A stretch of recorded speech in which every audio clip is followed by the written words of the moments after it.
Why on earth are you worried about inheritance tax?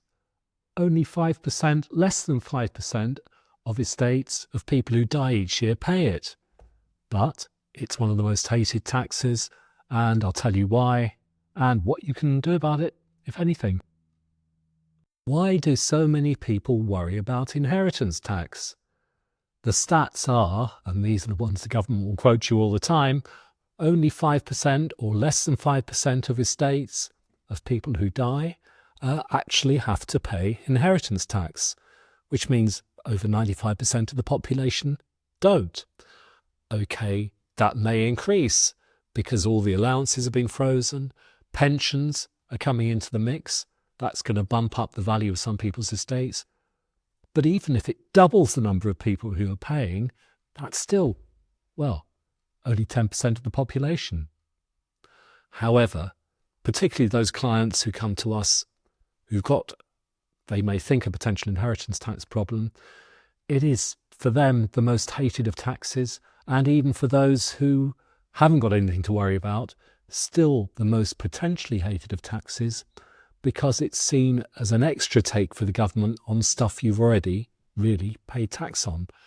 You've paid income on all the savings you've built up over the years. You may have paid capital gains tax.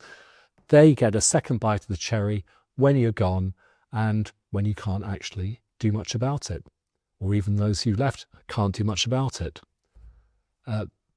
For most people, and this is the reason the 95% statistic comes in, it's not a problem unless you're worth, between you, more than £1 million. If you're a standard family, a married couple, when the first one goes, the money can pass between you without any inheritance tax. When you both go, if you've got a house, over 50%, just over 50%, however, of the population own their own homes, then that can pass on to your children. Again, if you're a standard family, with an extra allowance, which means adding everything up, the value of the house and so on, you've got to be worth more than £1 million before there is an inheritance tax problem. That excludes an awful lot of people. However, an awful lot of people still worry about it, and we can tell them very often there's nothing to worry about. It gets more complicated because not every family is a standard family these days. And there are children who might want to benefit when the first one of you goes, complicated situations with houses being jointly owned. Usually the first thing we say to people then is, get your will sorted out. And for a lot of planning, that's something that comes into the mix very early. You'd be surprised how many people don't have a will or made their will 30 years ago and haven't looked at it since then. And that includes you, an awful lot of solicitors and legal people. Getting the will sorted out and talking to a solicitor can often solve some of the problems which would otherwise be caused without one, because life's very complicated for those you leave behind if you haven't got a will.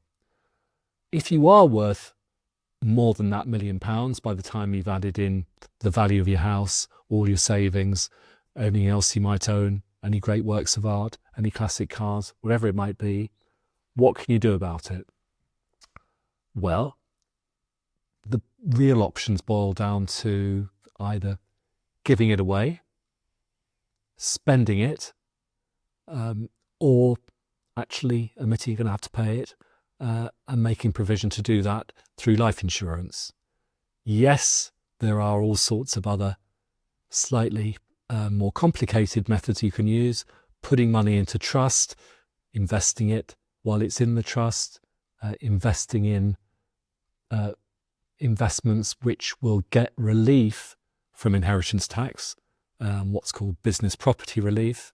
And if you're mega rich, still buying a farm works because they chickened out of putting a big extra tax on most of the farmland. And they did that on Christmas Eve, which means they got away with a U-turn, which most people actually haven't noticed. So the giving it away means, if you can, give it to the family and get yourself down below that £1 million mark. The spending it means just what it says, actually getting out and spending your money and enjoying yourself. a conversation I must say we do have with quite a few people who've spent all their lives building up these savings, now realise some of those are going to go to the government when they go, but are very loath to spend it because it was so hard to build it up. And we have to say, remember why you were doing this. It's so that you would be comfortable when you were older and you could enjoy your retirement. Get out there and enjoy it. The omitting going to have to pay a bit and taking out some life insurance was one of the main solutions we used to use back in the day. And now that pensions, as I mentioned before, are coming back in the mix, that's something that's like to push more and more people over that £1 million mark. And if you don't want to, or you're not advised to go into some of those more complicated investments, we usually try and avoid them. My experience is they can cause a lot more problems than they solve later on down the line. Then actually insuring yourself so that money will be paid to your beneficiaries through one of these trusts, but it's much more straightforward. Life insurance, when you go or when you both go, can work very well. It means you're giving money each month to your beneficiaries, and usually it means you're paying the inheritance tax, but at a discount. And particularly if you've got money you're not spending, that can be a very good way of doing it. Anyway, talk to an advisor. That's always the message.